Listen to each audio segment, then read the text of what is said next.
Oke, selamat siang Bapak Ibu. Kita berjumpa lagi di kelas pasti Paham Investasi bersama Ciges Internasional Sekuritas Indonesia.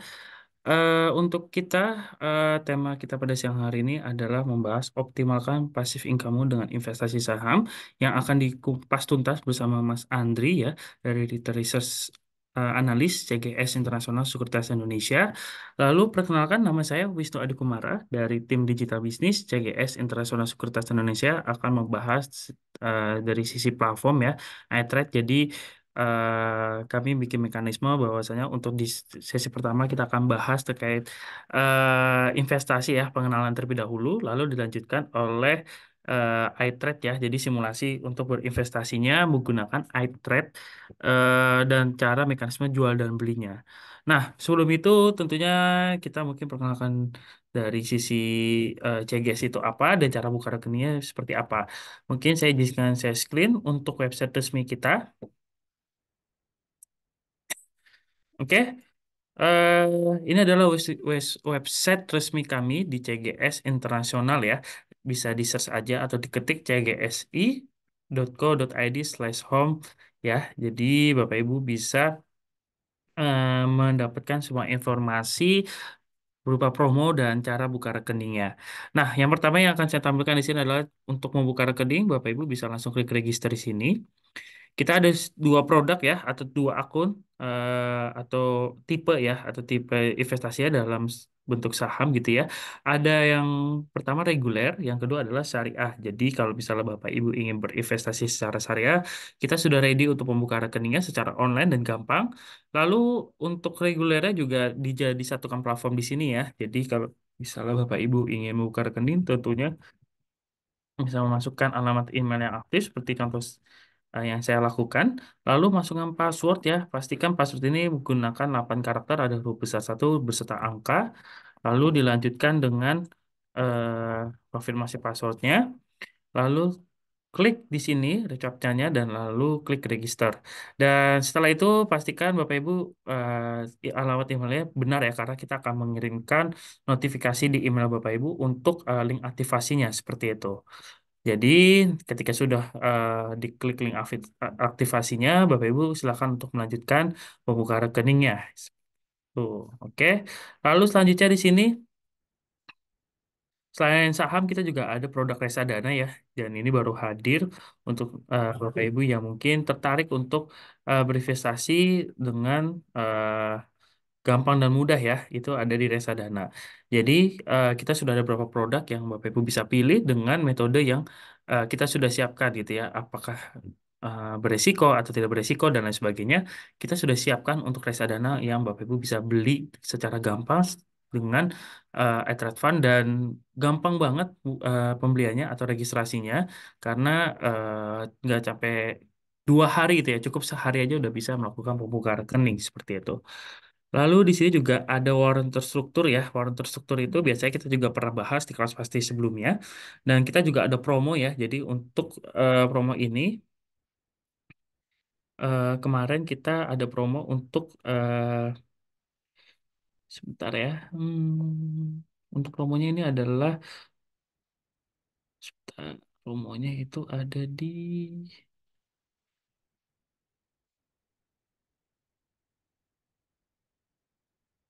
promonya sudah nggak ada ya karena sudah keluar yang warren terstruktur baru.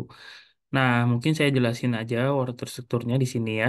Jadi order strukturnya dia turunan saham gitu ya. Jadi kita mengambil tentunya perusahaan yang masuk LQ45 atau yang memiliki market cap yang besar. Tapi kalau kita lihat di sini kan ada beberapa saham yang mungkin per lembarnya cukup apa ya, cukup harga premium gitu ya. Nah, dengan adanya order struktur ini, Bapak Ibu bisa membeli saham yang mahal gitu ya, kayak saham yang harganya premium tapi dengan adanya order struktur bisa terjangkau untuk membelinya. Nah, mungkin kalau misalnya kita lihat di sini bedanya apa sih dengan warren gitu ya. Kalau warren terstruktur itu kan hanya yang warren biasa kan hanya W aja gitu ya. Dan penerbitnya itu dari emiten dan jatuh temponya lebih dari 2 tahun dan cukup panjang gitu ya. Tapi kalau misal warren terstruktur itu bisa jatuh temponya sekitaran 2 bulan ataupun maksimal 2 tahun gitu ya. Jadi Bapak Ibu bisa mengalokasikannya investasinya dengan turunan saham di water terstruktur ini. Dan di sini yang kita akan tampilkan adalah produk-produk water struktur yang seri kedua gitu ya. Ada saham Adro gitu ya, Arto, BBNI, BBRI, MEDC atau Medco ya, dan PEGO. Jadi bisa dipertimbangkan untuk sebagai alternatif produk. Tadi juga ada reksadana untuk Bapak Ibu memulai investasi seperti itu. Oke, itu aja di sini sudah ready ya untuk Mas Andrinya membawakan sesi pada siang hari ini. Oke, Mas Andri, waktu dan tempat dipersilakan.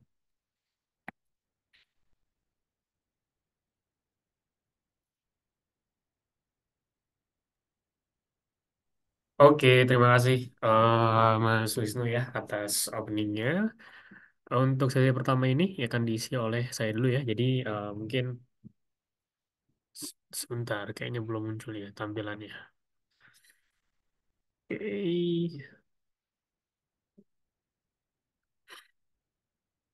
ya udah muncul ya. Oke, selamat siang rekan-rekan, Bapak Ibu, Sobat Genfest semua.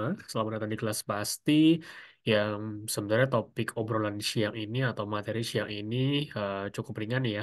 Khususnya mungkin buat para pemula atau teman-teman yang masih awam banget ya, yang sedang mungkin mencari income tambahan ya, atau yang sedang ingin cari tahu cara mengelola asetnya ya dengan baik dan benar di dunia finansial ya, atau yang belum kenal dengan detail ya soal yang namanya investasi, apalagi ngomongin saham gitu ya. Nah, mungkin topik di siang ini cocok ya untuk rekan-rekan semua ya yang baru akan memulai atau di tahapan awal nih dalam pengelola keuangannya atau dalam hal investasinya.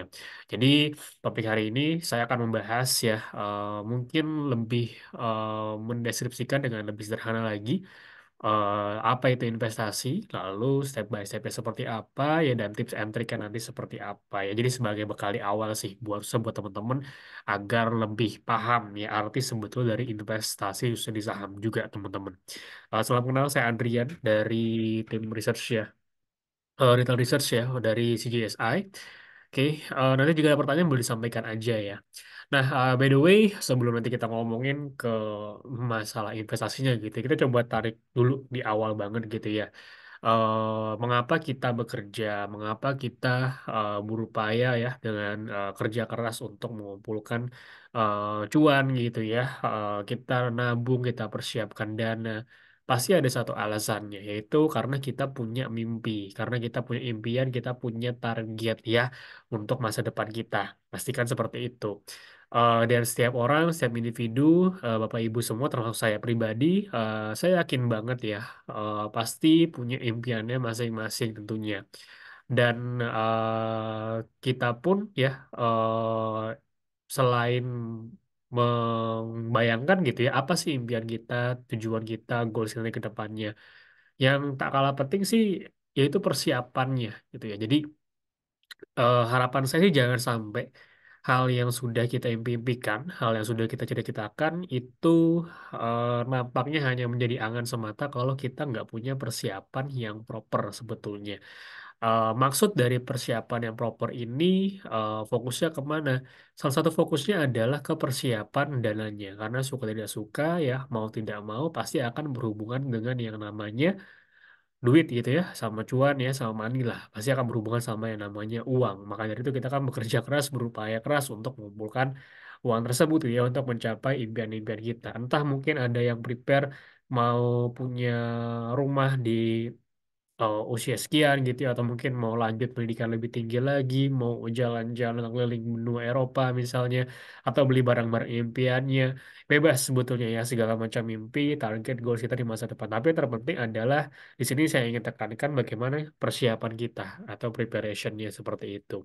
Nah, maka dari itu satu cara yang dapat membantu kita untuk memaksimalkan aset, memaksimalkan keuangan kita gitulah ya, dari uang yang kita kumpulkan agar tentunya tidak cepat habis ya, dan nanti seakan-akan impian kita terbang begitu saja gitu ya, yang artinya tidak dapat terwujud. Jangan sampai seperti itu. Maka itu saya ajak teman-teman untuk mulai kenal yang namanya berinvestasi ya. Jadi investasi ini lebih tepatnya adalah suatu activity yang memang nanti akan membantu untuk mengelola dana ya atau aset yang memang teman-teman sudah kumpulkan sebelumnya ya dari hasil aktif income-nya, dari hasil gajinya ya, kerja per bulan atau mungkin ada usahanya dari omset pendapatannya ya. Setelah teman-teman punya, teman-teman kan misalnya punya income ya per bulannya. Nah, income per bulan tersebut setelah di budgeting misalnya ya sudah diatur sedemikian rupa, sudah dipisahkan ya. Ini saya sampaikan di awal. Jadi dipisahkan dulu mana yang memang jadi kebutuhan sehari-hari ya. Lalu pisahkan juga sebagian untuk uang investasi. Jadi kita jadikan uang dingin nih sini teman-teman ya. Jadi kita sisihkan sebagian untuk memang diinvestasikan seperti itu ya. Daripada kita habiskan untuk yang enggak gitu ya, sayang ya, atau mungkin hanya memenuhi suatu hal keinginan kemauan semata yang sifatnya sementara atau mungkin sebenarnya nggak butuh-butuh amat ya, atau mungkin karena kebawa FOMO atau karena akhirnya ikut-ikutan beli malah sayang seperti itu. Jadi better setelah dapat income itu pastikan segala kecukupan terpenuhi dulu ya untuk budgeting semuanya transport makan dan lain-lain. Lalu jika ada sisa ya atau mungkin teman-teman upayakan untuk disisihkan sebagian. Nominalnya tergantung. Saya nggak mau matok berapa persen atau nominal berjumlahnya berapa. Sesuaikan sama kemampuan diri kita semua. Intinya, jika teman-teman sudah ada niat untuk memisahkan atau membersihkan, itu sudah langkah yang bagus sebetulnya ya. Jadi, nggak bicara nominal yang harus besar juga, teman-teman. Nah, nanti uang yang memang sudah sengaja disisihkan ini ya, harapannya ya, ketika kita investasikan, dia akan bertumbuh atau berkembang, gitu ya. Jadi, akan memberikan imbal hasil di masa yang akan datang, atau nilainya nggak stuck lah, simply seperti itu. So, invest dapat dikatakan jadi satu tools atau cara ya untuk membantu kita dalam mendapatkan imbal hasil ya atau ya dapat return tambahan ya income tambahan. Sarankan kita membuat uang ini bekerja untuk kita gitu. Selama ini mungkin kita bekerja untuk uang gitu. Tapi di sini saya coba kasih istilah-istilah yang saya coba simplifikasi bagaimana kita seakan-akan membuat uang itu bekerja buat kita gitu. Ya jadi uang nyari duit lagi buat kita gitu ya. Nah, invest juga untuk analogi sederhana ini bisa dapat dikatakan sebagai satu vehicle atau kendaraan lah ya untuk mewujudkan impian di masa depan kita ya atau garis finish target tujuan kita nantinya seperti itu. Nah, maka dari itu nanti mungkin langkah-langkah berikutnya ya setelah kita udah paham nih oh jadi invest ini bukan satu hal yang sifatnya mungkin sebagai jalan keluar buat seseorang yang sedang butuh cuan cepat gitu misalnya atau butuh uang instan enggak teman-teman semua ya. Tapi di sini ada kata-kata by proses sebetulnya ya dan maka itu nanti proses by proses berikutnya setelah teman-teman paham konsep investasi yang baik dan benar seperti apa kita akan belajar untuk memilih kendaraannya ya. Jadi instrumen investasi apa nanti kita akan gunakan untuk mewujudkan impian kita di masa yang akan datang seperti itu ya. Jadi itulah konsep invest ya yang sebenarnya ini salah satu tools untuk mengelola income kita yang sudah kita kumpulkan ya dalam waktu kita bekerja ya kita dapat gaji itu yang kita akan kelola nantinya agar lebih bertumbuh lagi. Jadi bukan buang jauh-jauh mindset bahwa invest ini salah satu cara atau trik ya untuk bisa dapatkan uang instan ataupun cuan cepat. Enggak ya, jangan seperti itu mindsetnya. Invest still need a process teman-teman semua. Nah, sebelum lebih lanjut, saya mau kasih gambaran dulu bahwa mungkin sebagian orang juga kadang ada yang bertanya ke saya ya, perbedaannya apa sama nabung gitu ya. Karena buat orang yang belum pernah invest, tapi biasanya dia udah mulai nabung gitu. Makanya maka muncullah pertanyaan, apa bedanya dengan saya udah nabung gitu kan? Saya kan sama-sama kita udah nyisain duit nih dari gaji bulan kita, misalnya seperti itu. Ya, yang menjadi perbedaan besar antara invest dan saving isi atau menabung ya. Invest tadi sempat disebut bahwa ada ekspektasi imbal hasil ya atau kita memperkirakan atau memprediksi atau kita inginkan ya uang kita tuh bertumbuh teman-teman semua ya tidak stuck. Sedangkan kalau menabung ya cenderung uang ya nggak kemana-mana gitu kan atau malah nilainya cenderung berkurang karena inflasi ya karena ada potongan jasa bank gitu ya admin bank kalau teman-teman naruh di bank ya kan seperti itu. Biasanya kan di zaman sekarang udah gampang naruh di banking ya dari itu bisa ada potong admin gitu ya. Ada sih memang besar bunganya tapi bunga bunga itu pun saya rasa tidak tidak besar ya pastinya ya dan Jika teman-teman ingin cari return yang lebih besar ya invest jawabannya gitu. Jadi memang di awal prosesnya sama, kita sama-sama nyisihkan uang dulu ya. Tapi yang menjadi perbedaan besarnya adalah kalau invest kita punya ekspektasi adanya imbal hasil atau uang kita bertumbuh, sedangkan menabung itu tidak bertumbuh dan cenderung malah bisa berkurang karena ada apa inflasi sih yang paling umum seperti itu ya. Jadi invest dan menabung itu adalah dua hal yang berbeda gitu ya. Walaupun di awal praktiknya memulainya itu mirip ya, kita mulai dari sisihkan uang dulu seperti itu. So buat yang udah nabung perlu invest gak? Saya rasa perlu gitu ya, tetap perlu teman-teman semua ya. Lagi-lagi dengan investasi karena kita dapat lebih mengoptimalkan pertumbuhan aset atau nilai uang kita, tentu nanti akan berimpact kepada efisiensi waktu ya untuk menggapai tujuan kita tersebut nantinya gitu ya teman-teman ya. Nah, lantas kenapa kita perlu berinvestasi? Yang jelas tadi yang pertama untuk membantu mencapai tujuan keuangan. That's clear gitu ya. Akan lebih baiklah dari segi waktu dalam pencapaiannya teman-teman ya. Kemudian ya dengan investasi teman-teman akan punya yang namanya cadangan finansial gitu ya. Aset teman-teman akan bertambah dan yang juga pasti teman-teman bisa melawan yang namanya inflasi ya. Kalau ngomong invest pasti nggak jauh-jauh sama yang ngomongin inflasi juga ya. Dan inflasi suka tidak suka ya dia ada ya. Dan ada kecenderungan ya harga ada kecenderungan bahwa selama beberapa tahun ke depan gitu ya mungkin kita tidak begitu berasa ya.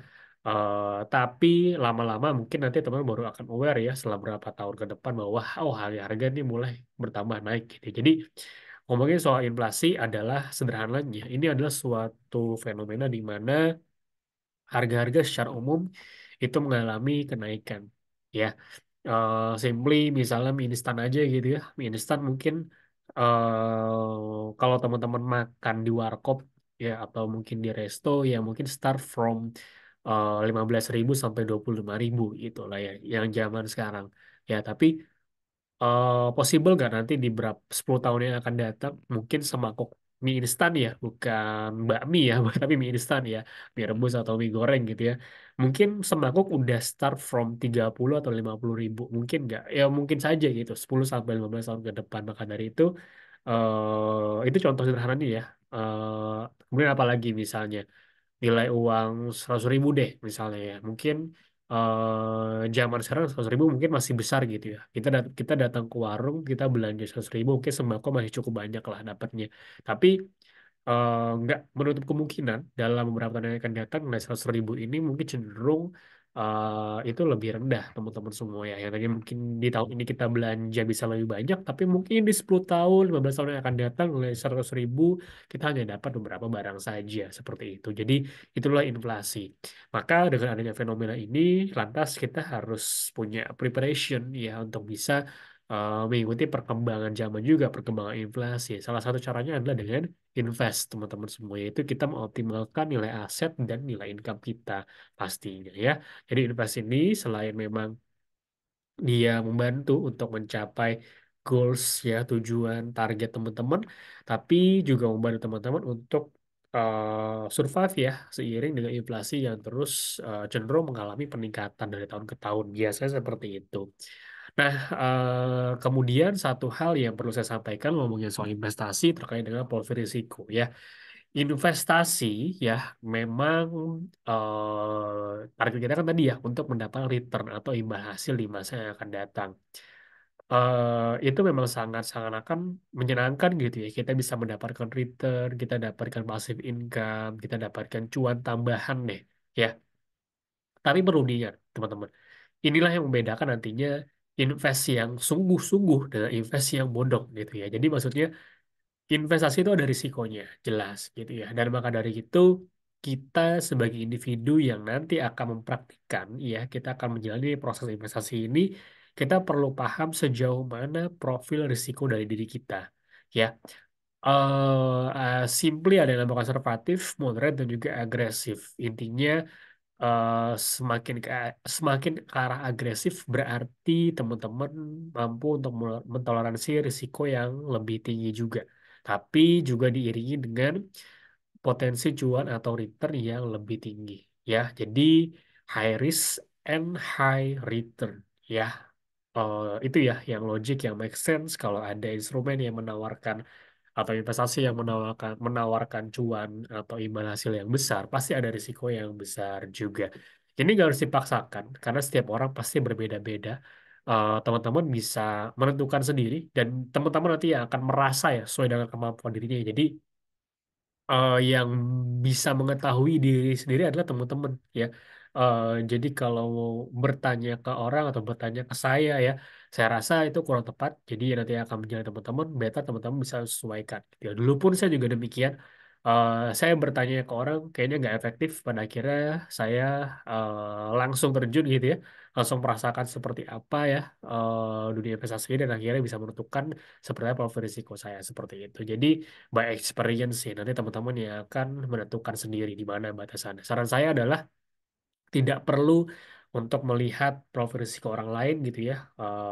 Teman-teman nggak usah terlalu FOMO juga ya ngelihat sekitarnya. Tapi cukup yakinlah dan tentunya sesuaikan dengan kemampuan diri kita sendiri. Itu lebih better teman-teman ya.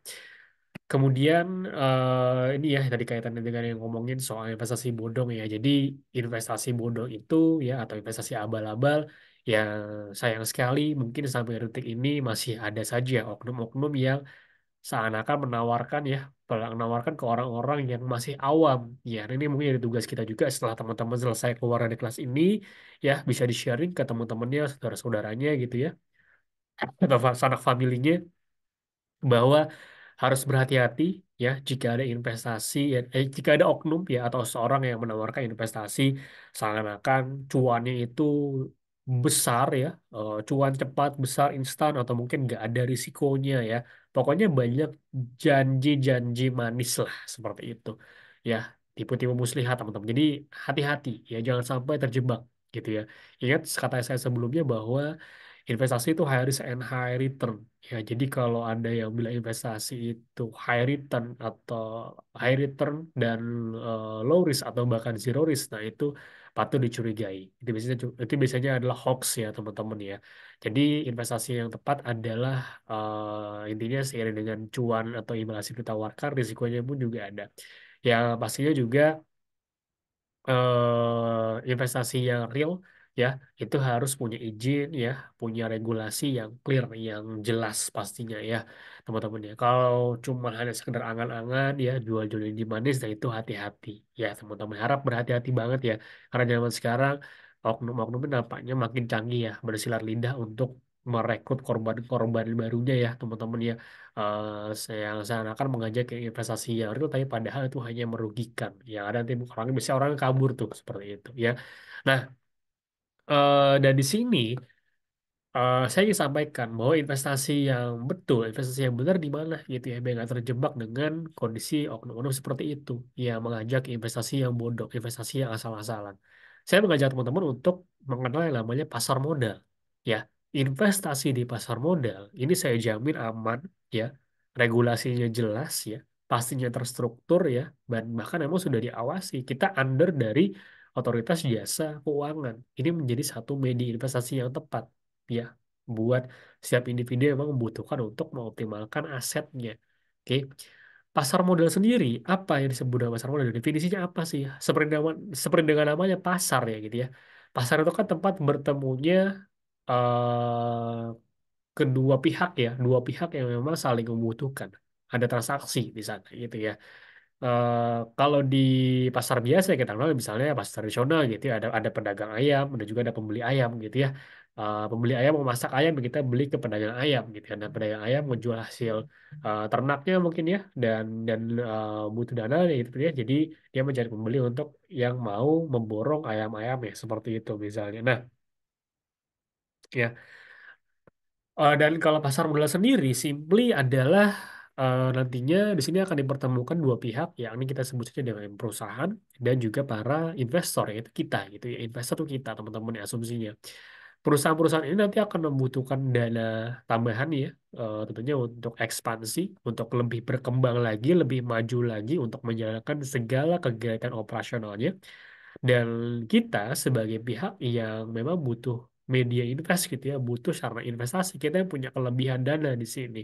Nanti akan dipertemukan di pasar modal. Ya, lalu pasar modal sendiri itu punya beberapa instrumen-instrumen investasi, teman-teman ya. Mungkin yang terkenal adalah saham ya. Saham ini kan makin lama kayak namanya makin naik gitu ya. Sudah banyak edukasi-edukasi yang temukan di sosial media gitu. Namun selain saham, sebetulnya ada beberapa lagi ya. Kalau tadi teman-teman sempat dengar Mas Wisnu bilang yang namanya waran terstruktur, ya itu ada ya waran terstruktur. Ada juga reksadana, obligasi, ya exchange rate fund ya atau ETF ya dan lain-lain. Ya, jadi banyak sekali instrumen-instrumen sebetulnya yang bisa teman-teman pelajari ya. Namun di sini yang saya ingin lebih tekankan adalah terkait dengan saham ya, teman-teman ya, karena kadang nggak jarang ketemu orang yang masih mislead lah atau mungkin miskonsep ya dengan yang namanya saham ini sendiri. Ya, saham itu sesuai ya dengan penggambaran antara pertemuan antara pihak perusahaan dan investor ya, teman-teman. Perusahaan yang tadi butuh dana untuk perkembangan usaha ya, ketemu dengan investor yang kelebihan dana ya untuk dan dia juga butuh sarana untuk mengembangkan dananya. Nah, kita akan lebih lanjut yuk sama saham itu. Jadi saham itu apa sih? Saham simply adalah bukti kepemilikan dari sebuah perusahaan, teman-teman semua. Ya, jadi maksudnya Pak, kalau kita beli saham, kita punya atau kita punya hak jelas ya atau clear ya atas kepemilikan dari sebuah perusahaan. Betul, ya. Itu simply kita punya perusahaan, teman-teman. Tapi bukan berarti teman-teman seenaknya gitu ya, datang main asal masuk aja gitu ya, gedor-gedor meja atau angkat kaki di resepsi di sini jangan gitu ya. Tapi di sini yang dimaksud adalah kita punya hak kepemilikan atau hak bagian ya. Tentu nanti bentuknya scriptless ya. Udah canggih ya pada sekarang deh intinya. Bisa cek di via aplikasi, teman-teman menjadi salah satu bagian kepemilikan perusahaan tersebut seperti itu. Dan ngomongin soal investasi di saham gitu ya, berarti nanti kita juga akan invest ya pada bisnis sebuah perusahaan. Maka dari itu nanti dalam prosesnya ya, kita pun juga harus teliti dan betul-betul detail ya untuk memilih saham ya, menganalisanya ya, agar kita bisa meraih profit yang lebih optimal pastinya nanti ya. Kan teman-teman nggak mau ya untuk invest saham pada perusahaan ya cenderung kinerjanya nggak bagus ya, yang pada akhirnya bukannya memberikan keuntungan tapi khawatir malah akan memberikan kerugian seperti itu. Jadi nanti proses setelah ini ketika teman sudah paham, oke, saya ngerti itu saham, ya, artinya bukti kepemilikan sebuah perusahaan. Lantas berikutnya, teman-teman harus memahami proses untuk menganalisanya, yang memilih saham yang tepat untuk sebagai media investasi teman-teman semua agar nanti kita bisa dapat kecuan yang kita harapkan. Simply saham ini kan tadi bukti kepemilikan gitu ya, dalam artian ya kalau misalnya teman-teman punya usaha atau mungkin temannya teman-teman punya usaha gitu ya atau ya simply misalnya saya punya usaha ya, saya butuh modal lebih, saya akan mencari kerabat-kerabat saya, family untuk ngajak mungkin tanda kutip patungan gitu ya untuk berpartisipasi ya, dan nanti ketika cuan ya itu akan kecipratan duitnya juga gitu kan. Nah, kalau kita ngomongin ke saham perusahaan gitu ya, yang ada di Bursa Efek Indonesia, itu skopnya lebih besar lagi. Yang mungkin pastinya butuh ekspansi dana yang besar-besaran ya, bisa sampai triliunan gitu ya. Nanti bentuknya PT, perusahaan terbuka, atau TBK belakangnya ya, ada TBK-nya teman-teman semua. Nanti melakukan initial public offering atau IPO ya, agar semua orang itu bisa berpartisipasi secara publik teman-teman ya. Dan nanti juga asumsinya sama, ketika nanti perusahaan tersebut ternyata profit ya, ekspansif, profit sesuai target, maka nggak menutup kemungkinan teman-teman juga bisa mendapatkan kecipratan cuannya. Seperti itu simplinya gitu ya. Jadi kita sebagai orang yang punya peran itu punya bukti kepemilikan atau punya hak sebagai kepemilikan dari perusahaan tersebut teman-teman semua ya. Itu konsep simpli sih dari saham. Kenapa kita pilih saham? Yang jelas yang pertama itu resmi ya. Regulasi sudah diatur sedemikian rupa. Undang-undangnya ada. Jadi teman-teman gak usah khawatir ini adalah investasi yang bodong. Atau investasi asal-asal. Atau investasi yang nggak jelas. Gak usah khawatir soal itu. Yang kedua, aksesnya sudah sangat mudah. Jadi mungkin ya saya yakin orang-orang zaman sekarang ya. Khususnya buat orang-orang yang udah pegang smartphone. Ya, biasa sudah cukup akrab dengan yang namanya belanja di marketplace ya, atau online shopping atau e-commerce seperti itu ya. Dan faktanya zaman sekarang kita jual beli saham, kita investasi saham itu semudah kita kayak kita belanja di e-commerce ya. Ketika kita belanja online shopping aja simply. Jadi artinya bisa lewat aplikasi yang ada di smartphone kita. Udah gampang banget zaman sekarang. Udah teman-teman gak perlu ngebayangin repot akan banyak kertas atau mungkin bawa amplop, tentengan segala macam. Enggak, tapi via smartphone bisa teman-teman akses kapanpun dan dimanapun pastinya udah ada di genggaman teman-teman semua. Dan berikutnya saham itu terjangkau. Jadi buang jauh-jauh asumsi bahwa saham itu buat golongan elit, saham itu terkesan mahal banget buat golongan tertentu aja enggak. Ya, faktanya harga-harga sahamnya atau kita bisa mengeluarkan modal yang tidak besar semestinya ya teman-teman semua ya. Atau ya umumnya ada yang bilang 100.000 sih nggak apa gitu, 100.000 teman-teman udah bisa memiliki perusahaan. Tapi faktanya bahwa di bawah 100.000 juga banyak ya saham-saham yang mungkin teman-teman bisa beli gitu ya. Saham itu kan per lembarnya, sorry, satuannya kan lot ya. Satu lot tuh 100 lembar teman-teman semua ya. Ketika kita membeli satu lot ya, itu ada yang hanya perlu 20.000, 10.000 gitu ya, atau 50.000 ya teman-teman ya. Tapi balik lagi, nanti yang menentukan tuh bukan murah atau mahal nilai nominal ya, tapi nanti ada prosesnya deh teman-teman. Intinya di sini saya sampaikan tekankan bahwa saham itu cukup terjangkau ya. At least dengan 100.000 rupiah teman-teman bisa dapatkan atau mempunyai kepemilikan dari sebuah perusahaan ya.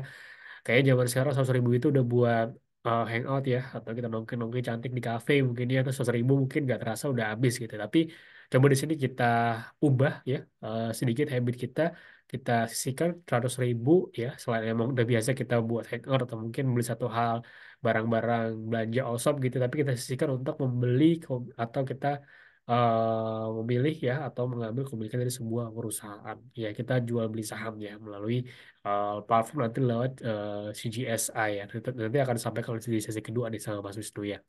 Nah, kemudian saham itu punya tingkat return yang lebih tinggi. Jadi teman-teman yang tadi saya sampaikan high risk and high return ya. Dari segala beberapa instrumen investasi memang saham bisa dikatakan cukup tinggi returnnya. Tapi harus diingat bahwa ada risiko yang mengikutinya. Nah, keuntungan-keuntungannya apa aja kalau kita ngomongin saham? Yang pertama dividen. Ini clear ya bahwa ini yang bakal dicari untuk orang-orang yang ingin mengambil passive income gitu ya untuk masa depannya. Ya, jadi dividen ini adalah keuntungan perusahaan yang dibagi para investor. Ya, tadi balik ke analogi sebelum tadi di slide sebelumnya. Ya, di mana ketika perusahaan itu sedang cuan ya, perusahaan sampai target dia nggak menutup kemungkinan lah ya, itu akan membagikan keuntungannya untuk para investor teman-teman semua. Ya, dan living inilah yang sering dikatakan sebagai passive income yang memang diburu oleh banyak orang, teman-teman. Lalu ada capital gain atau selisih harga jual harga beli ya. Simply misalnya gini, teman-teman beli saham ABC ya dengan nilai satu lotnya itu teman-teman sorry per lembarnya gitu ya, itu senilai 5.000 per lembar misalnya gitu ya. 5.000 per lembar ya. Lalu ketika teman-teman jual harga sama naik ya, saat ini sudah 7.000 per lembarnya. Nah, selisih di antara 5.000 dan 7.000 itu atau ada 2.000 selisihnya ya, ada selisih kenaikan. Nah, itu teman-teman bisa nikmati sebagai capital gain-nya seperti itu ya. Itu secara material atau secara cuannya lah, ada dividen ya yang mungkin akan dibagikan ya, 1 sampai 2 tahun, 1 sampai 2 kali dalam 1 tahun teman-teman. Ya, tapi disclaimer ya, nggak selalu setiap tahun dan nggak semua perusahaan yang listing di Bursa Efek Indonesia itu pasti membagikan yang namanya dividen. Ya, balik lagi, dividen ini kan lagi-lagi membagikan keuntungan perusahaan. Makanya itu nanti kita akan mencari dulu perusahaan ini untung atau enggak, baru nanti kita ngomongin soal dividen. Nah, itu jadi bagian proses analisanya ya teman-teman ya. Nah, tambahan juga selain keuntungan dari segi materi atau dari segi angka, numbers finansial atau dari segi cuannya, saya rasa ada dua tambahan satu benefit ketika kita menjadi seorang investor ya, khususnya investor saham ya, teman-teman ya. Nanti kita berhak untuk ikut RUPS ya. Rapat umum pemegang saham ya itu bukan sekedar acara biasa buat saya itu cukup bermanfaat karena nanti kita bisa dapatkan experience lebih ya kita bisa dipertemukan langsung dengan stakeholder dan kita juga bisa ngobrol-ngobrol dengan para investor lain ya jadi kan nambah koneksi nambah channel lah teman-teman ya lalu yang pastinya ketika teman-teman menjadi investor saham secara tidak langsung wawasan finansial, knowledge soal investing, soal finansial, teman-teman pasti akan bertambah. Walaupun teman-teman sebelumnya itu nggak ada background dari finansial, tidak ada background ekonomi sekalipun, tapi cenderung nanti biasanya akan bertambah karena ya teman-teman sudah masuk ke dunia investasi seperti itu ya.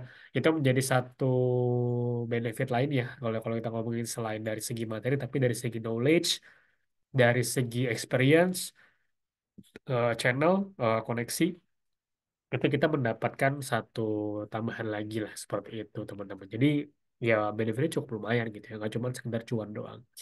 Tapi dari risikonya juga teman-teman ya ini saya sampaikan. Jadi ada risiko pasar lah ya, yaitu capital loss ini kebalikan dari capital gain.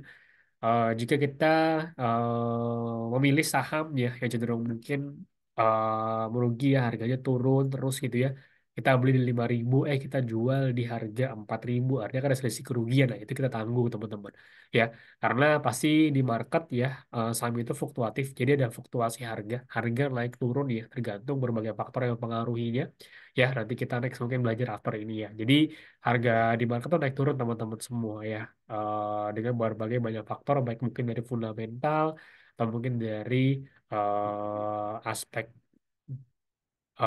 sentimen atau regulasi dan sebagainya macamnya ya atau mungkin saham kena kesuspend juga atau dalam artian saham tidak bisa diperdagangkan lagi ya di stop perdagangannya oleh Bursa Efek Indonesia itu jadi risiko juga ya teman-teman nggak bisa jualan biasa seperti itu kalau misalnya udah punya sahamnya kena suspend ya kita nggak bisa ngapa-ngapain ya delisting ya atau nggak tercatat lagi di bursa efek ya.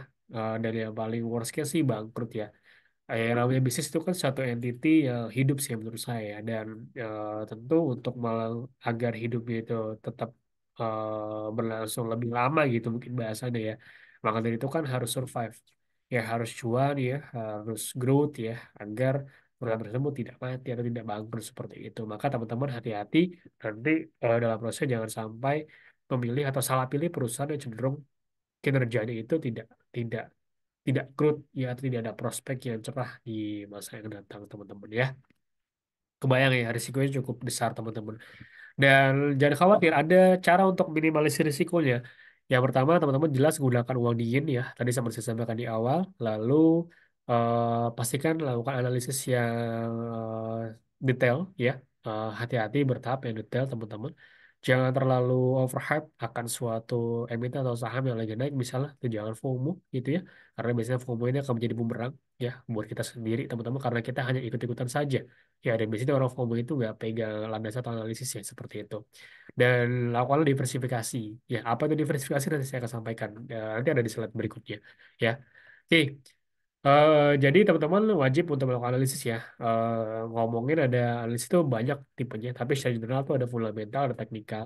Intinya fundamental dia akan menjawab pertanyaan terkait dengan gimana sih kinerja perusahaan, it's good or bad gitu ya. Jadi nanti kita akan banyak berurusan dengan berbagai data-data dari perusahaan, data-data ekonomi gitu ya, untuk kita bisa mengambil kesimpulan dan memprediksi ya bagaimana prospek kinerja dari sebuah perusahaan tersebut.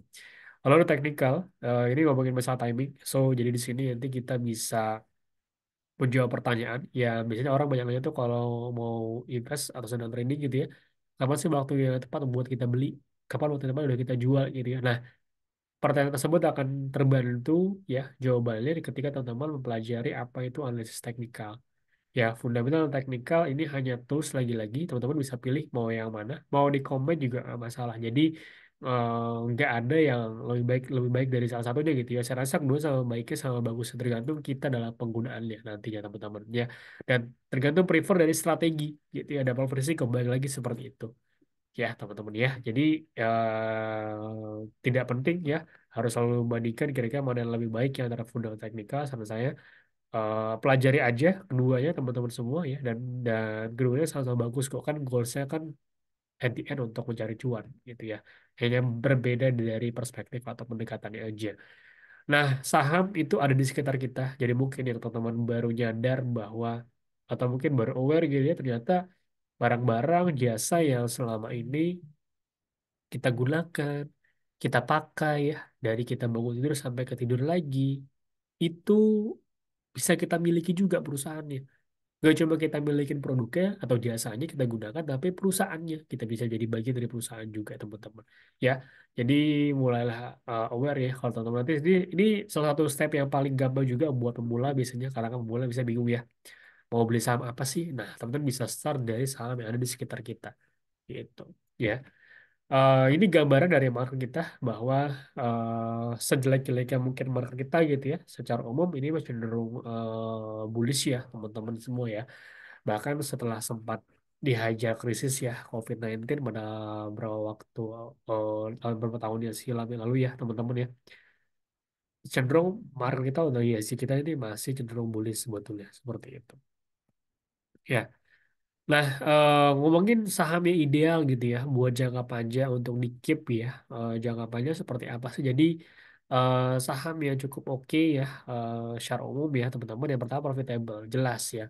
Kita mencari perusahaan, apalagi buat ketika kita berusaha invest jangka panjang, teman-teman butuh emiten-emiten atau perusahaan yang profitable. Liquidity sehat gitu ya.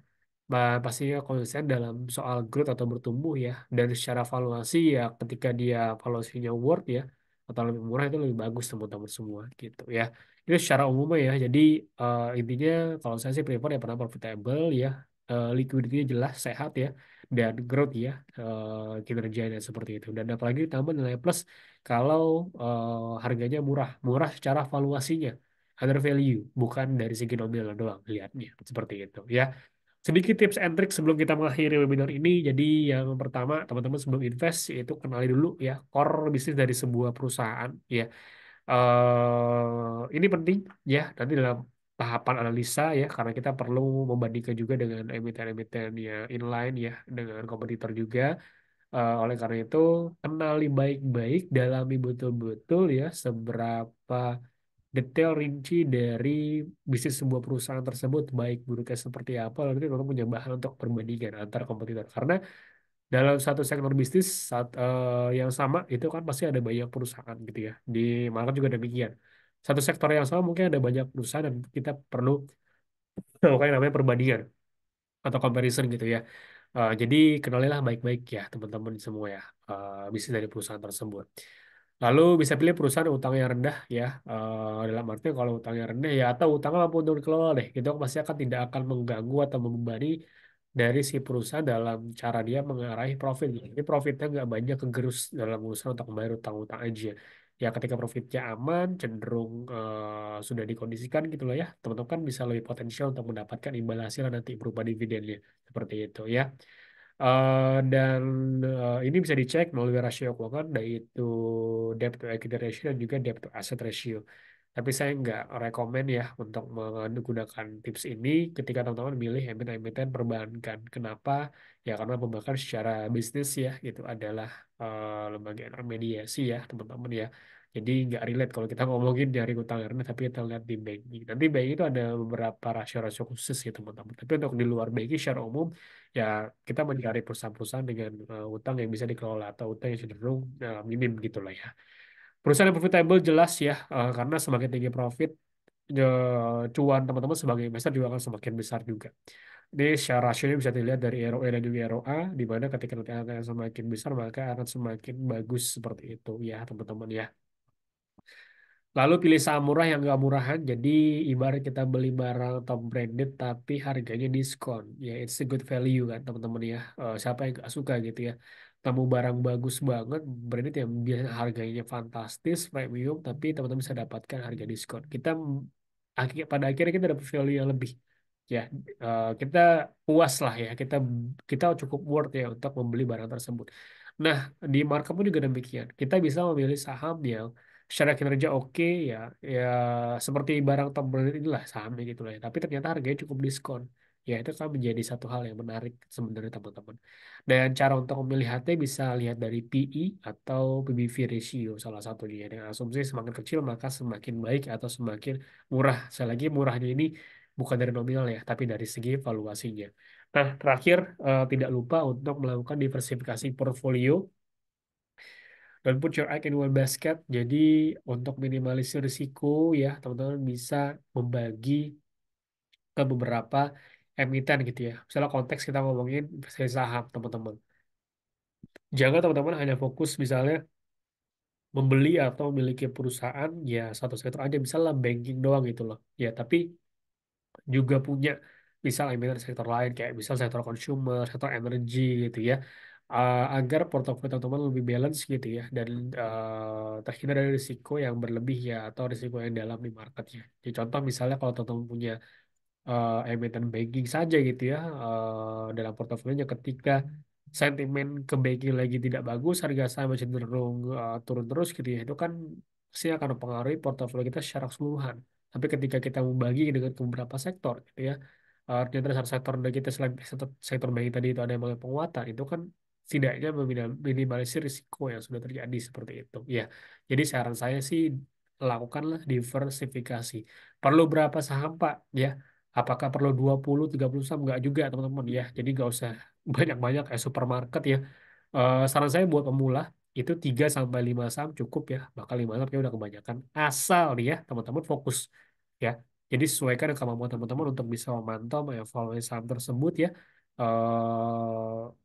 Selama masih bisa handle ya, itu secara saya juga cukup oke ya. Ya 3 sampai 5 saya cukup ya, nggak perlu sampai berlebihan juga teman-teman. Ya intinya kalau 3 sampai 5 udah cukup maksimal ya buat apa kita perlu 10 atau 20 saham yang di Porto gitu kan seperti itu ya.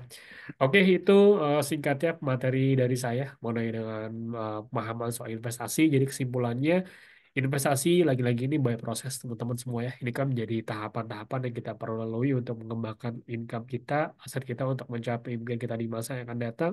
Sekali lagi, buang jauh-jauh mindset bahwa investasi itu eh, kayak mungkin suatu cara atau alternatif untuk dapat cuan instan atau cuan cepat, enggak ya. Tapi lagi-lagi invest itu butuh proses dan high risk and high return teman-teman ya. Investasi yang betul ya, yang make sense, yang logik adalah ketika ada tawaran imbal hasil atau return yang besar, risiko pun juga ada yang besar, demikian seperti itu ya. So semangat teman-teman. Ini baru langkah awal aja. Ketika kita mulai investasi nanti lebih lanjutnya ada beberapa hal yang kita perlu pelajari lanjutan. Ya, saya yakin tidak akan sia-sia ya teman-teman mengikuti kelas ini walaupun basic. Semoga ini menjadi penyemangat atau niat awal teman-teman untuk mulai langkah investasinya gitu. Tentunya bersama kita ya, bersama CGS Internasional. Saya balikin lagi ke Mas Wisnu, silakan Mas. Oke, Mas Andri, thank you banget. Materinya sangat komplit dan lengkap ya. Jadi, Bapak Ibu, kalau misalnya tadi sudah pengenalan investasi, dijelaskan sama Mas Andri, apa itu saham dan lain sebagainya gitu ya. Mungkin untuk teknisnya atau eksekusinya kita bisa langsung coba ya. Kita langsung coba tampilkan aplikasi kita ya, atau iTrade itu. Sebentar.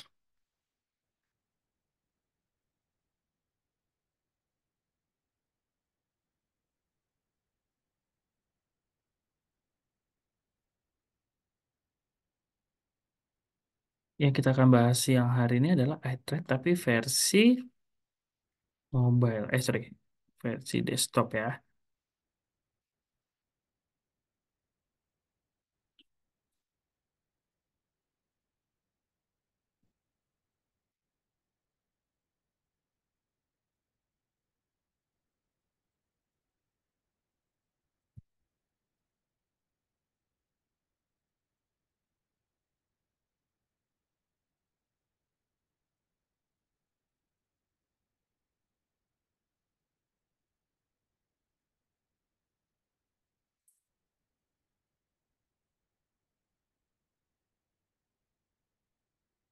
Coba saya tampilkan ya untuk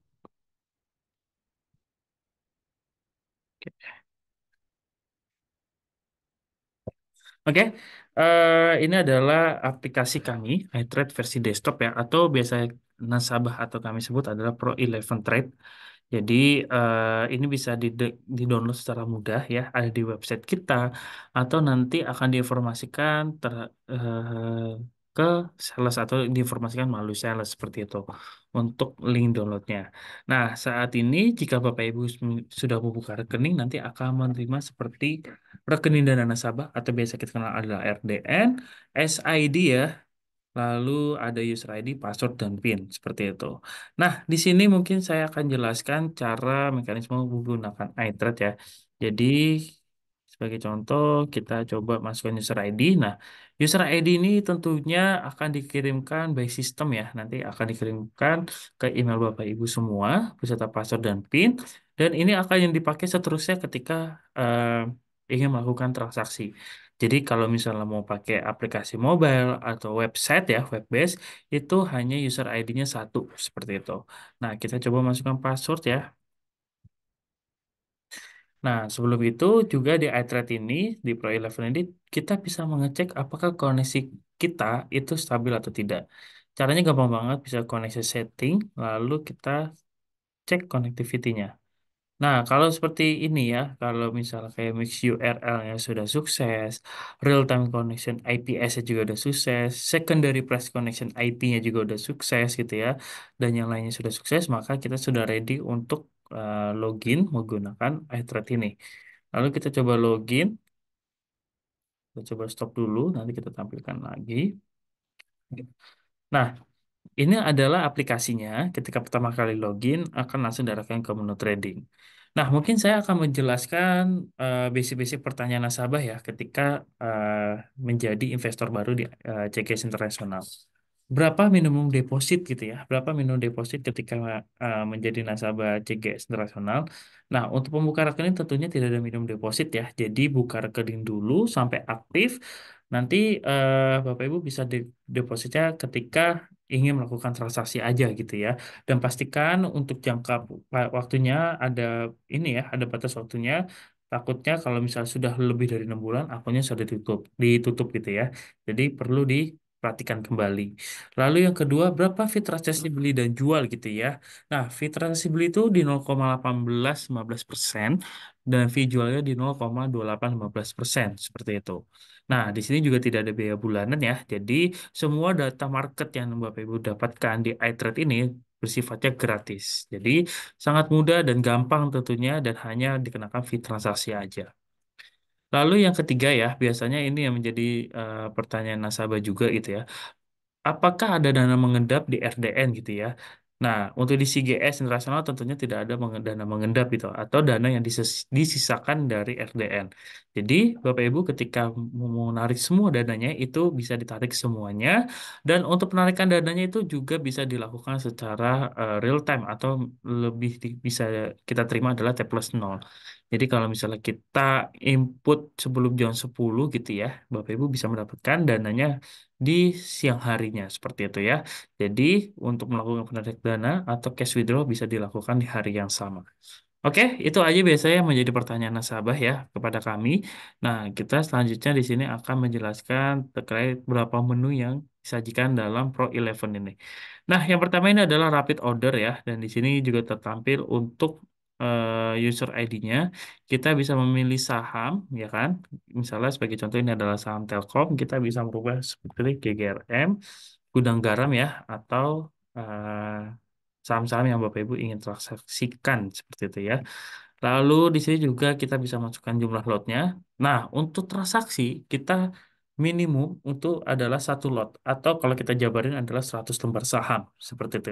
Itu minimal. Jadi kalau kita beli satu lot GGRM dengan satu lembar sekitar 18.875, kita bisa cek berapa akumulasinya. Berarti kalau misalnya kita mau beli satu lembar gitu ya, atau sorry, satu lot itu sebesar 1.860.000. Jadi sistem sudah membaca dan di sini juga tersedia untuk membaca dari fee-nya. Berarti kira-kira include-nya itu berapa sih udah sama fee-nya gitu ya. Nah, ini terlihat Bapak Ibu seperti itu. Lalu sebentar ya. Nah, di sini tinggal masukkan PIN aja dan untuk PIN itu hanya satu kali saja ketika transaksi. Tidak perlu sampai 2 kali, ketiga kali mungkin agak sedikit repot ya kalau kita pengen mengejar suatu harga yang kita ingin peroleh gitu ya. Tapi ini hanya sekali aja. Kecuali kalau Bapak Ibu logout atau login, maka validasi pertama atau harus memasukkan PIN untuk pertama kali ketika ingin bertransaksi. Lalu selanjutnya di sini ketika sudah ada rapid order, di sini juga saya jelaskan ada limit dan market ya. Jadi kalau bedanya limit itu tidak perlu masih bisa kita menginput harga yang kita inginkan. Tapi kalau market bedanya, market itu adalah harga ketika harga saham tersebut. Misalnya harga market saham GGRM itu di 8.000 gitu ya. Maka kita akan langsung mendapatkan harga di 8.000 tersebut gitu ya. Atau kita pengen transaksinya cepat match. Seperti itu. Nah, ini ya bedanya kita masih bisa input kalau limit bisa masih bisa input harganya. Lalu di sini ada market watch ya. Nah, market watch ini tentunya kita bisa melihat semua saham yang ada di market gitu ya, beserta waras terstruktur. Nah, ini sebagai contoh ya, ini waras terstruktur yang mungkin kode sahamnya agak sedikit panjang gitu, bahkan panjang ya dibandingkan saham-saham yang lainnya atau saham waras terstruktur gitu. Nah, di sini kita bisa melihat. Nah, sekaligus kita juga bisa melihat saham yang dikenakan atau masuk dalam notasi khusus gitu ya yang diberikan oleh bursa. Nah, notasi khusus itu apa sih dan tujuannya buat apa gitu ya? Notasi khusus itu biasanya bursa itu memberikan beberapa kode untuk salah satu emiten yang memang mereka ada kriterianya gitu ya. Tujuannya buat apa? Untuk investor bisa berhati-hati atau bisa mengambil keputusan apakah saham tersebut ingin dibeli atau tidak. Nah, sebagai contoh di sini ada CMNT ya. Ketika kita klik di sini adalah L ya kodenya yaitu Last Submission of Financial Report. Jadi kalau misalnya kita lihat di sini ada satu eh, notasi khususnya ya. Biasanya ada lebih dari satu ketika kita klik dari spesial notasi tersebut. Jadi itu sudah wajib ya di aplikasi iTrade untuk menampilkan itu agar nasabah bisa lebih mempertimbangkan seperti itu. Lalu di sini ada order list. Nah, ini adalah wadah untuk kita melihat hasil transaksi kita, apakah transaksi kita open, match, withdraw, reject, ini akan diwadahin di menu order list ini. Nah, order list ini biasanya kalau bisa kita coba order salah satu saham, wah sorry, ini sepertinya kepencet ya.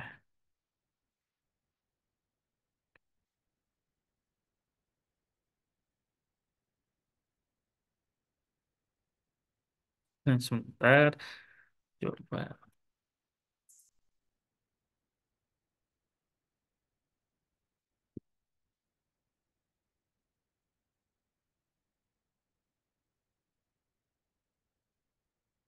Sebentar ya, kita tampilkan lagi.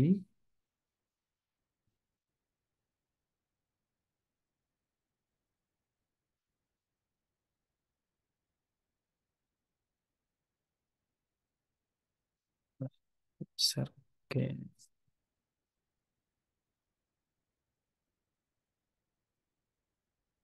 Oke. Nah, di sini kita balik lagi ya. Di sini kita ada order list. Jadi untuk melihat semua yang kita lakukan untuk transaksi. Bergeser lagi kita ada portofolio. Nah, portofolio ini menampilkan semua saham yang kita miliki di akun kita gitu ya. Jadi kalau misalnya kita lihat di sini ada net balance. Nah, ini adalah jumlah kepemilikan lot yang kita miliki gitu ya. Kayak BRMS berarti kita mempunyai dua lot yaitu kurang lebih 200 lembar saham. Bumi kita punya 5 lot yang kurang lebih berarti kita punya 500 lembar saham. Dan CNKO, DOOH gitu berarti kita punya 100 lembar saham atau satu lot. Nah, di sini ada market price ya, Bapak Ibu. Jadi, market price ini adalah harga saat ini di saham BRMS, begitupun sampai bawah gitu ya. Nah, sebagai contoh, BRMS ini market price-nya di 140. Kalau kita lihat di sini ada average price-nya gitu ya, ini harga yang kita miliki nih, atau kita kejadian beli ya. Berarti kita ada kerugian dari saham BRMS. Sebagai contoh ya, di sini kita beli 173, tapi saham BRMS saja di 139 gitu ya. Maka persentasenya kurang lebih sekitar 6% gitu ya. Nah, sorry, 6.000. Dan persentasenya di sini sekitar 19%. Nah, ini untuk menampilkan persentasenya ini dalam bentuk value-nya seperti itu. Nah, ini average-nya juga sama ya. Kurang lebih kalau kita bulatkan ini sama. Lalu di sini ada market value juga ya. Nah, ini dalam bentuk value-nya. Bedanya kalau misalnya di sini ya, ini ada harga dari sahamnya, tapi kalau ini harga dari marketnya. Sebagai contoh, misalnya kita costnya modalnya di 34.000 ya. Nah, kalau misalnya saat ini harganya di 139, maka harga saham ini yang kita miliki sebesar 28.000. Jadi kerugiannya sekitar 6.869 seperti itu. Oke, lalu itu aja sih sebenarnya yang penting ya kalau di bagian portofolio. Dan di sini juga ada beberapa yang ditampilkan ya, seperti cost value ya. Nah, cost value ini adalah modal keseluruhan yang ada di eh, modal keseluruhan saham yang kita miliki di portofolio gitu ya, sebesar 430.000. Nah, bedanya kalau market value, nah ini akumulasi tapi karena sahamnya yang di porto turun maka dikurangi gitu ya, atau turun aset kita gitu. Nah, kalau buying power ini adalah limit ya. Limit ini adalah fasilitas nasabah ketika ingin melakukan transaksi tapi dana di RD-nya tidak mencukupi. Ini bisa menggunakan limit atau buying power seperti itu.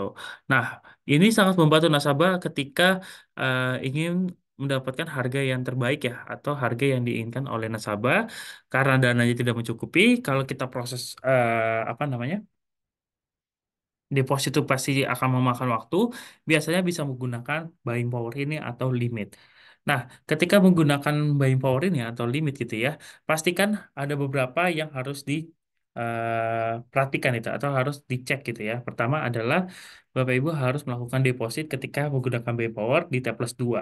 Jadi sebagai contoh, hari Senin ini Bapak Ibu transaksi gitu ya menggunakan buying power sebesar 500.000 sebagai contoh ya.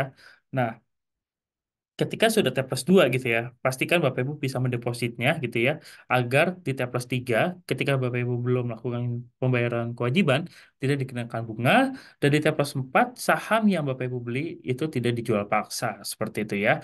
Jadi ini harus diperhatikan, karena limit ini bersifat sementara gitu. Nah, kalau di sini unrealized gain atau loss ya. Nah, kalau unrealized gain atau loss ini ya, ini adalah persentase kerugiannya gitu ya. Makanya kalau kita lihat di sini ini apa namanya cost value dikurangi dengan market value maka hasilnya adalah segini pengurangannya seperti itu ya, dan persentasenya secara keseluruhan ada 22% seperti itu. Oke, nah ini untuk portofolio. Lalu kalau kita bergeser di order basket ya, ini adalah order yang ingin kita pasang gitu ya, tapi kita nggak langsung ke order list. Nah, misalnya nih kayak gampangnya untuk gambarannya, misalnya Bapak Ibu ingin membeli barang di e-commerce gitu ya, atau di toko online. Nah, tapi Bapak Ibu hanya masukkan keranjang terlebih dahulu gitu ya. Nanti setelah gajian baru yang tadi ingin dibeli bisa langsung dibayar. Nah, sama dengan hal ini. Kalau misalnya harganya sudah cocok gitu ya, misalnya BBRI saat ini harganya di 5.000. Nah, kita pengen belinya di harga yang bawah gitu. Sebagai contoh di harga 4.800 atau 4.700. Kita bisa membuat order basket ini dan ketika sudah menyentuh harga tersebut, kita nggak perlu input lagi karena kita sudah ready untuk melakukan inputnya di sebelumnya gitu ya, atau jauh-jauh hari. Nah, ketika sudah centang ini, kita execute order, masukkan PIN, nanti ordernya akan masuk ke order list ini. Sesimpel itu. Jadi fitur yang kita tampilkan itu atau yang kita punya itu adalah mempermudah nasabah untuk bertransaksi. Lalu di sini Markoto secara lengkap ya atau secara besarnya semua saham ditampilkan di sini. Lalu di sini ada menu market ya. Nah, menu market ini adalah lebih tepatnya untuk mendetail dari IHSG kita. Nah, apa aja sih tampilan menu yang ada di menu market ini? Yang pertama adalah menu IHSG ya, atau misalnya harga IHSG saat ini gitu ya. Dari sisi volume ya, ada trades-nya, turnover-nya gitu ya, dan ada net cash-nya, ada market cap-nya, dan lain sebagainya. Lalu di sini juga ada news ya yang kita update, makanya kita update secara real time di sini dari aplikasi kita. Jadi Bapak Ibu bisa membaca-baca berita menarik ya untuk sambil trading juga bisa sambil baca berita seperti itu. Lalu di sini ada chartnya ya. Chart ini adalah menampilkan ISG pergerakan dalam 5 hari terakhir gitu ya. Tapi karena di sini agak terbatas dan ada banyak menunya, maka kita juga minimas untuk versi chart ini cuma sampai 6 bulan terakhir seperti itu. Nah, di sini juga ada most activity sector volume ya. Jadi kalau di saham gitu ada beberapa sektor ya, ada sektor perbankan, ada sektor kesehatan, ada teknologi gitu ya, terus habis itu ada customers dan lain sebagainya itu ada di apa namanya sektor di saham gitu ya. Lalu di sini ada top gainers, lalu ada top loser ini adalah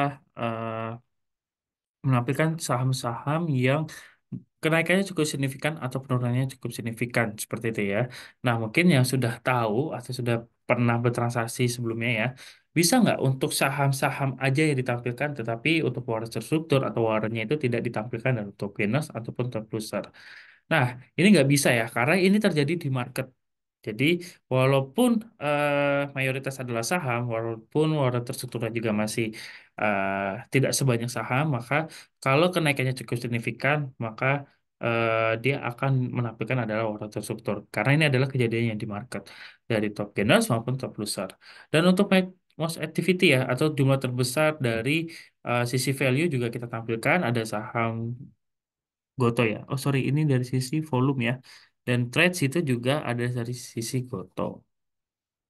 Lalu kita bergeser ke menu selanjutnya. Monggo Bapak Ibu kalau ada yang ditanyakan bisa langsung tanyakan di kolom chat atau Q&A ya, yang mungkin live dari Facebook ataupun live dari webinar Zoom. Nah, di sini di menu quote ini ada overview ya, tapi overview ini lebih detail ke salah satu saham yang ingin kita lihat. Makanya di sini ada chart, ada detail quote-nya, ada market depth, dan di sini ada historical performance gitu ya.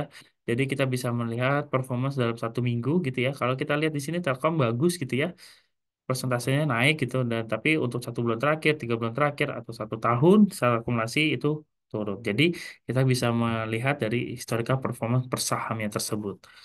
Lalu kita bergeser di sini ada company profile ini menampilkan eh, dari apa ya bisnisnya atau misal pengenalan dari company manajemennya atau dari perusahaan tersebut. Pengenalan lebih detail ya. Jadi karena perusahaan yang kita bisa beli sahamnya adalah saham yang sudah TBK gitu ya atau kita bisa beli sahamnya, maka kita harus perlu mengetahui detail dari perusahaan tersebut.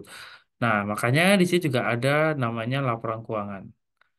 Nah, di sana intraday monitor, ada trade based stock juga gitu ya. Lalu ada newsnya gitu ya. Lalu historical data ya. Di sini ada laporan keuangan dan trading monitor. Nah, di sini ada project ya Bapak Ibu. Jadi kita bisa memaksimalkan pergerakannya sampai maksimum dengan kita gambarkan dalam 1 hari. Nah, kurang lebih seperti ini ya.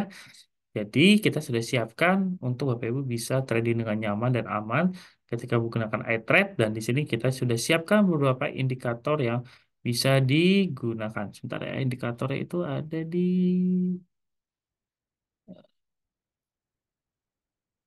sebentar ya. Nah, di sini ini ada eh, indikatornya atau view average ya. Coba kita tampilkan.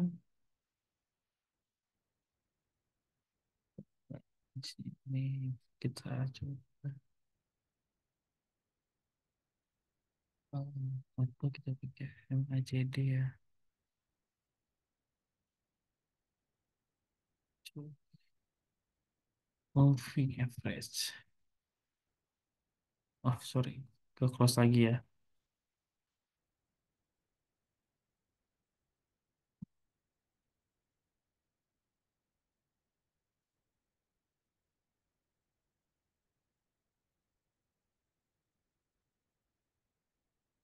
Kita sampaikan lagi ya untuk cardnya.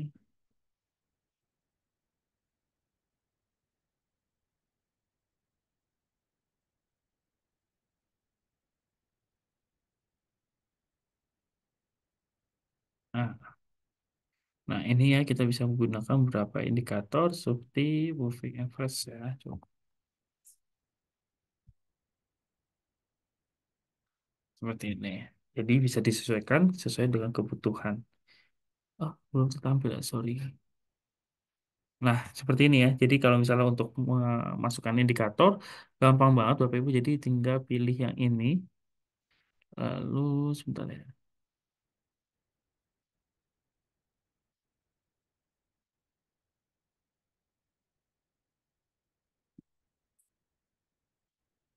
Soal moving average.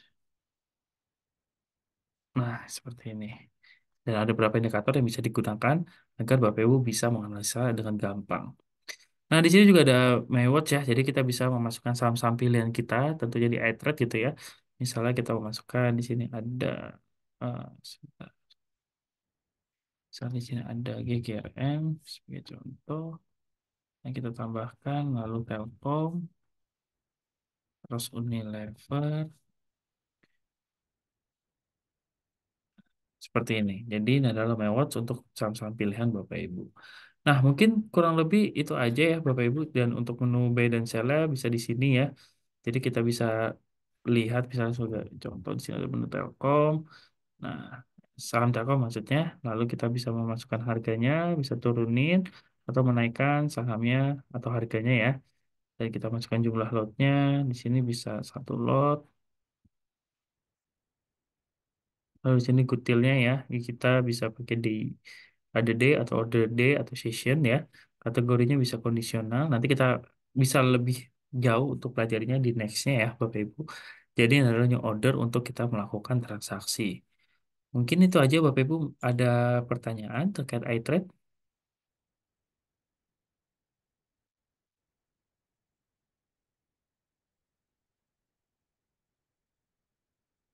Oke, jika tidak ada pertanyaan, mungkin kita langsung tutup aja ya.